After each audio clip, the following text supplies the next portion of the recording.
नमस्कार दोस्तों, क्राइम तक में आप सबका स्वागत है। मैं हूं सुप्रतिम बैनर्जी। हर रोज़ मैं कोई ऐसी कहानी आप लोगों के लिए लेकर आने की कोशिश करता हूं जिसमें कुछ ट्विस्ट एंड टर्न्स हो और जिन कहानियों को सुनकर आपको हैरानी हो। और मैं रोज़ ये कहता भी हूं कि आपको सुनकर बहुत हैरानी होगी। कई बार आप हैरान होते हैं, कई बार आपको ये भी लगता होगा कि यार ऐसी कहानी तो पहले सुन चुका हूँ, इतनी हैरानी नहीं हुई। मगर आज जो स्टोरी मैं आप लोगों को सुनाऊंगा, मुझे पूरा यकीन है कि आप लोग हैरान हुए बिना नहीं रहेंगे। हालांकि ऐसा भी नहीं है कि ये दुनिया में अपनी तरह की पहली घटना है, इससे पहले ऐसा कभी हुआ नहीं। लेकिन हर कहानी की अपनी कुछ यूनिक बातें होती हैं जो हैरान करती हैं, जो शॉकिंग लगती हैं। तो आज की कहानी में आपको वो बातें समझ में आएंगी, सुनाई देंगी। तो आइए शुरुआत करते हैं। ये घटना मध्य प्रदेश की है, मध्य प्रदेश की संस्कारधानी जबलपुर की। पहले मैंने इंदौर को संस्कारधानी कह दिया था तो लोगों ने मुझे करेक्ट किया और अब मुझे याद है कि संस्कारधानी के नाम से जबलपुर शहर को जाना जाता है। तो जबलपुर शहर में एक जगह है जिसका नाम है माढ़ोताल मारघटाई। इस माढ़ोताल मारघटाई में शनिवार यानी 4 मई की रात को तकरीबन 9:30 बजे लूटपाट की एक भयानक वारदात हुई। हुआ ये कि एक परिवार अपने बोलेरो एसयूवी में, बोलेरो गाड़ी में इसी माढ़ोताल मारघटाई के एरिया से गुजर रहा था। इस बीच रास्ते में कुछ लुटेरों ने इस परिवार को रोक लिया और रोकने के बाद पति पत्नी और 1.5 साल का एक छोटा सा बच्चा, ये 3 लोग गाड़ी में थे। तो पति और पत्नी के साथ बुरी तरह से मारपीट की और पत्नी का तो उन्होंने गला घोंट दिया कपड़े से और पति का सिर फोड़ दिया पत्थर मारकर, गाड़ी के शीशे चकनाचूर कर दिए और जो भी कीमती चीज़ें उनके पास थी, मंगलसूत्र हुआ, पर्स हुआ, मोबाइल फ़ोन हुआ, ये सारी चीज़ें लूटपाट करके वो लुटेरे लेकर फरार हो गए, भाग गए। इस घटना के बाद वो आदमी जिसकी बीवी की हत्या हुई, जिसके साथ लूटपाट हुई, वो आदमी बदहवास जो ससुराल जा रहा था, वो गाड़ी लेकर वहाँ से थोड़ी दूर, तकरीबन 1.5-2 किलोमीटर के फासले पर उसका ससुराल है, मदर टेरेसा नगर में। वहाँ पर वो पहुँचा और ससुराल वालों को बताया कि इस तरह की घटना हुई है और आपकी बेटी यानी मेरी बीवी जो गाड़ी में ही है और वो बहुत बुरा कंडीशन है उसका, वो बेसुध है, तो चलिए हॉस्पिटल। तो ससुराल वाले तो घबरा गए और फ़ौरन उसके साथ जो है हॉस्पिटल गए। तो सबसे पहले वो एक प्राइवेट हॉस्पिटल पहुँचे। दामाद का सिर फूटा हुआ था और बेटी जो है वो बेसुध थी, 1.5 साल का जो बच्चा है वो डरा सहमा। तो प्राइवेट हॉस्पिटल पहुँचे। प्राइवेट हॉस्पिटल वालों ने सबसे पहले उनकी बेटी को, यानी पति पत्नी में से पत्नी को अटेंड किया और उन्होंने जो भी रियलाइज़ किया, उन्होंने कहा कि नहीं, आप इनको लेकर जो है मेडिकल चले जाइए। मेडिकल मतलब जबलपुर का जो सबसे बड़ा हॉस्पिटल है, Netaji Subhash Chandra Bose medical college and hospital, तो वहाँ चले जाइए। तो जब वहाँ पर ये परिवार पहुँचा और ख़ासकर उस महिला को लेकर घर वाले पहुँचे, पति पहुँचा, तो डॉक्टरों ने उस महिला को अटेंड करते ही बताया कि ये ब्रॉड डेड है, यानी यहाँ लाए जाने से पहले ही उसकी मौत हो चुकी है। इतना सुनना था कि जो पति है वो बदहवास हो गया, वो रोने चिल्लाने लगा और मतलब बिल्कुल आउट ऑफ कंट्रोल हो गया और तड़पने लगा। वो पूरा परिवार जो है गम में डूब गया। अब ये मामला सरे शाम एक ऐसी लूटपाट की घटना का था जिसमें एक महिला का कत्ल भी हो चुका था। तो जब जबलपुर पुलिस को और ख़ासकर माढ़ोताल थाने की पुलिस को इस घटना के बारे में जानकारी मिली तो पुलिस की टीम वहाँ पहुँची। आनंद फानंद में जितने बड़े ऑफिसर्स हैं, एएसपी, डीएसपी, एसपी, सारे लोग वहाँ पहुँचे और पुलिस ने पूरे मामले को समझा। और ये जो आदमी है इसका नाम है शुभम चौधरी। शुभम चौधरी से पूछताछ की और उसने वही कहानी सुनाई जो बात मैंने आप लोगों को बताई कि वो ससुराल जा रहा था अपनी बीवी के साथ, बीच रास्ते में लुटेरों ने घेरने के बाद उनकी गाड़ी पर हमला किया, पत्थरों से गाड़ी के शीशे चकनाचूर कर दिए, उसके सिर पर भी पत्थर मारा और उसकी पत्नी की गला घोंट कर हत्या कर दी और लूटपाट करके फरार हो गए। ये कहानी उस आदमी ने पुलिस को सुनाई। पुलिस वाले भी सुनकर हैरान हुए। उनको लगा कि यार शहर में लॉ एंड ऑर्डर की ये हालत हो गई कि बीच शहर में सरेशाम लूटपाट, बीच सड़क पर मर्डर। पुलिस वाले हैरान भी हुए, परेशान भी हुए और उनको ये बड़ा चैलेंज वाला मामला लगा। अब पुलिस की कई टीमें बनाई गई जिनको इस मामले में एक एक बात पता करनी थी, एक एक जानकारी पता करनी थी। लेकिन उससे पहले जिस दिन ये घटना हुई थी शनिवार रात को, उसी शनिवार और रविवार की जो मिडनाइट है, दरमियानी रात है, उस दिन पुलिस ने ये तय किया कि वो मारघटाई का जो इलाका है उस पूरे इलाके में जितने भी मकान हैं सारे मकानों में जाकर एक एक आदमी से वो पूछताछ करेंगे और ये जानने समझने की कोशिश करेंगे कि उन्होंने रात 9 साढ़े 9 बजे के आसपास उस इलाके में कोई इस तरह की घटना, किसी को भागते हुए, चीखते हुए, किसी गाड़ी का फूटा हुआ शीशा, ऐसा कुछ देखा क्या। अब पुलिस की कई टीमें अलग अलग ग्रुप में बंटकर उसी माड़ोताल मारघटाई के इलाके में लोगों के घरों में जाने लगी और लोगों से पुलिस पूछताछ करती कि आपने ऐसी कोई लूट की घटना देखी, यहाँ लूट हुई है। और सारे लोग देर रात सो चुके हैं, आंख मलते हुए नींद से जागते रहे और पुलिस को बताते रहे, नहीं साहब हमने तो ऐसा कुछ भी नहीं देखा। पुलिस ने तकरीबन 100 परिवारों से पूछताछ की और आपको जानकर हैरानी होगी, 100 में से 100 परिवारों ने ये कहा कि नहीं, उन्होंने ऐसी लूटपाट की कोई घटना न तो देखी और न सुनी। अब पुलिस को थोड़ी हैरानी होने लगी। पुलिस को लगने लगा यार कि 9:30 इतनी भी रात नहीं होती कि कोई आदमी इस रास्ते से न गुजरे और किसी की नज़र इस तरह की किसी घटना पर न पड़े। तो पुलिस को थोड़ा सा अजीब सा लगने लगा और पुलिस को लगने लगा कि यार ये घटना हो गई और किसी को पता कैसे नहीं चला। पुलिस ने अब ये जो शुभम चौधरी है, पीड़ित आदमी जिसकी बीवी की हत्या हो चुकी थी, जिसका सिर फूट चुका था, उसको लेकर पुलिस बोली कि चलो ज़रा मौका वारदात पर दिखाओ जहाँ घटना हुई। तो शुभम चौधरी पुलिस को लेकर वहाँ पर पहुँचा।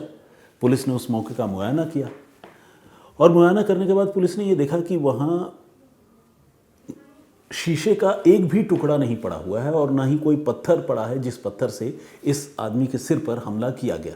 क्योंकि अगर इस आदमी के सिर पर किसी पत्थर से हमला किया गया और वो आदमी लहूलुहान हो गया तो जाहिर है वहाँ खून होना चाहिए, वो पत्थर पड़ा हुआ होना चाहिए, शीशा फूटा हुआ मिलना चाहिए, ये सारी चीज़ें वहाँ मौका वारदात पर होनी चाहिए। लेकिन पुलिस को वहाँ कोई भी चीज़ ऐसी नज़र नहीं आई।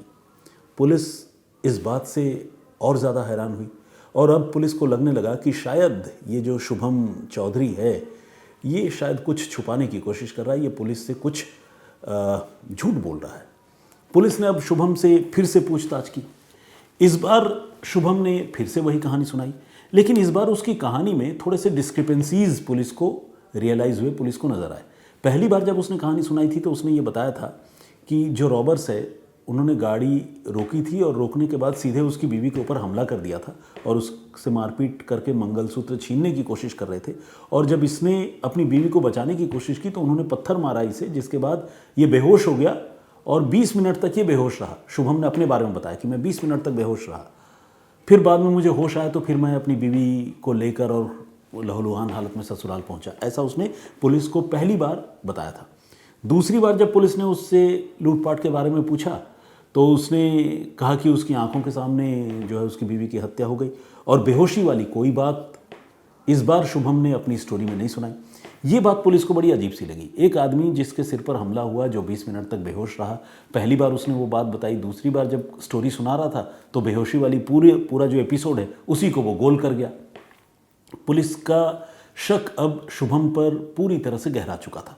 पुलिस को लगने लगा कि ये शुभम ज़रूर झूठ बोल रहा है और घटना वो नहीं है जैसा वो दिखाने की कोशिश कर रहा है। पुलिस ने अब उसे नहीं बताया कुछ भी। पुलिस ने उसे जाने दिया और वो अपनी बीवी के अंतिम संस्कार में परिवार वालों के साथ लगा रहा। अंतिम संस्कार हुआ। पुलिस चुपके से इस मामले की छानबीन करती रही, जांच करती रही।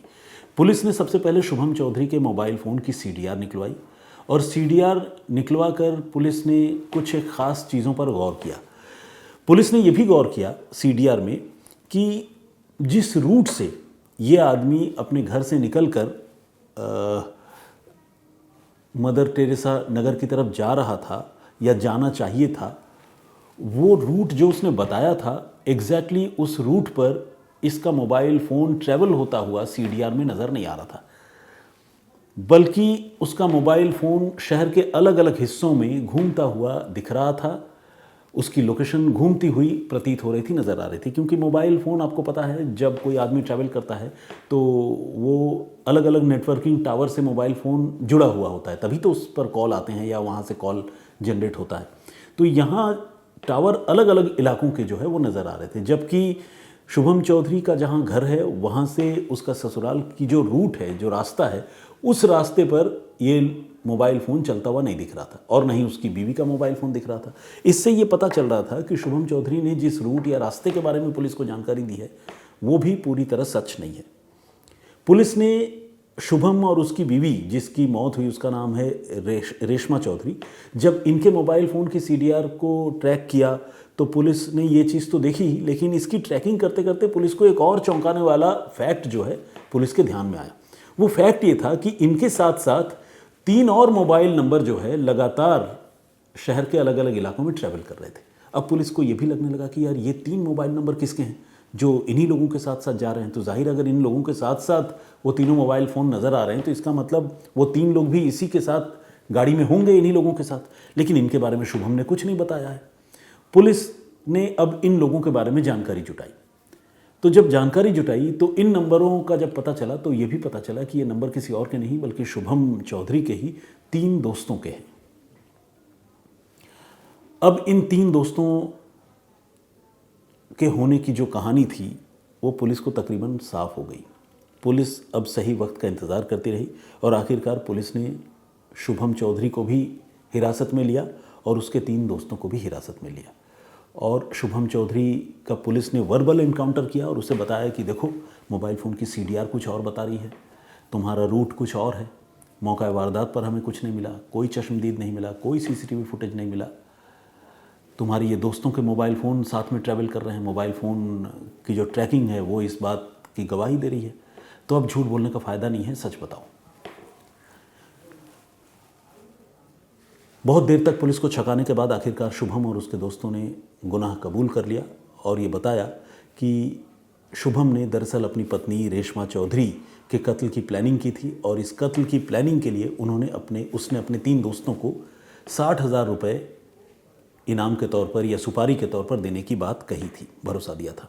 और इसी के तहत शुभम ने अपने दोस्तों को 20,000 रुपये का एडवांस भी दिया था।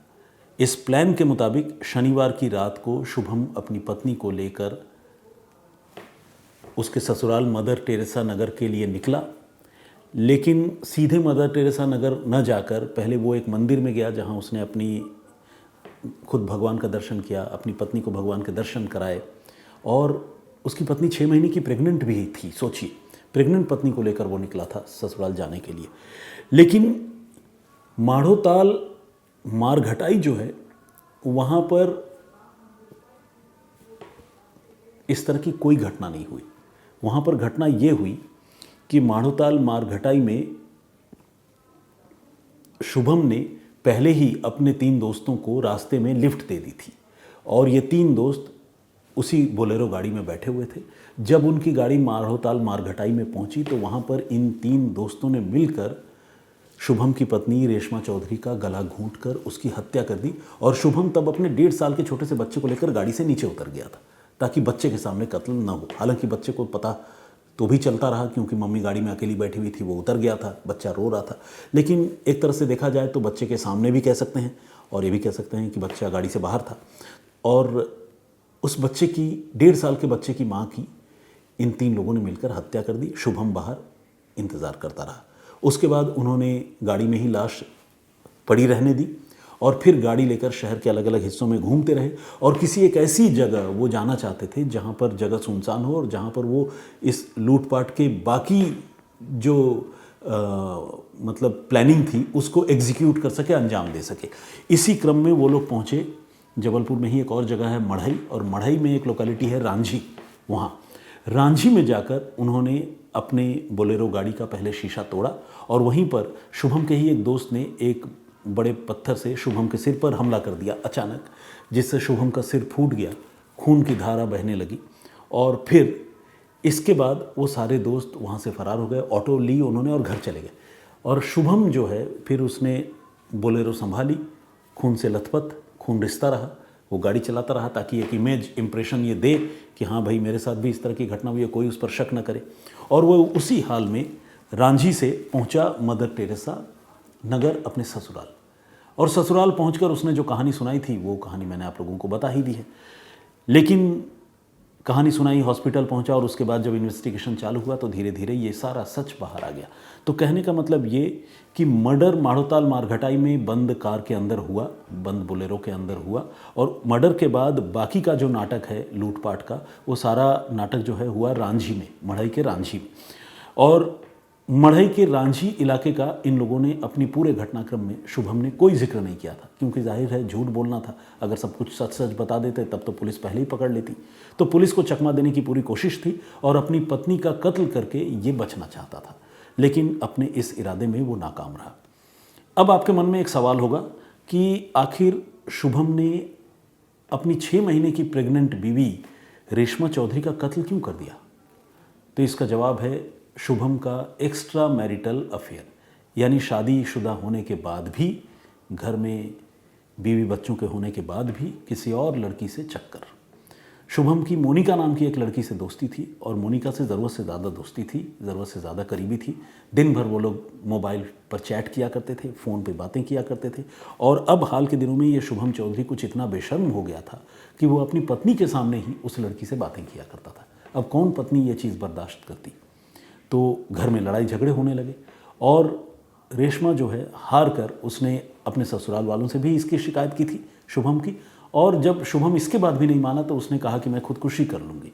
लेकिन शुभम इतना ही, मैं कहूँगा सच जानने के बाद, हालांकि एक पत्रकार होने के नाते मुझे शायद इस तरह की टीका टिप्पणी नहीं करनी चाहिए, लेकिन मैं इंसान भी तो हूँ, तो मैं ये कहना चाहूँगा कि शुभम इतना ही गिरा हुआ आदमी था कि इस आदमी ने इतना सब कुछ होने के बाद भी जो है वो होश में नहीं आया और उसने ये प्लानिंग कर ली कि वो अपनी उस गर्लफ्रेंड के लिए अपनी बीवी रेशमा चौधरी की ही हत्या कर देगा। फिर उसने अपने दोस्तों को इस प्लान में शामिल किया और शामिल करके फर्जी लूट की कहानी गढ़ी और उस कहानी के मुताबिक शनिवार की रात को उन्होंने लूट की फर्जी घटना को अंजाम दिया। लेकिन लाख जतन करने के बाद भी और तमाम नौटंकी करने के बाद भी, तमाम मायाजाल बुनने के बाद भी आखिरकार शुभम की पोल खुल गई। अब शुभम जो गिरफ्तार तो हुआ ही है, अब ससुराल वाले भी उस पर लानत बरसा रहे हैं, उसे कड़ी से कड़ी सज़ा दिलाना चाहते हैं। प्लस जो शुभम के खुद अपने घर वाले हैं, मतलब शुभम के पिता, भाई और घर के दूसरे लोग, वो सारे लोग भी चाहते हैं कि शुभम को उसके किए की सज़ा मिले। तो ये अपने आप में कितनी अफसोसनाक बात है। और ऐसी बेशुमार घटनाएं होती हैं, लेकिन लोग सुधरते नहीं और लोग जो है बाज नहीं आते। तो खैर, बहुत ही दुखद और अफसोसनाक कहानी। आप लोगों की क्या राय है इस कहानी पर, प्लीज़ कमेंट करके ज़रूर बताइएगा। बहुत सारे हमारे दर्शकों ने कमेंट किया, आइए कुछ कमेंट पढ़ता हूँ।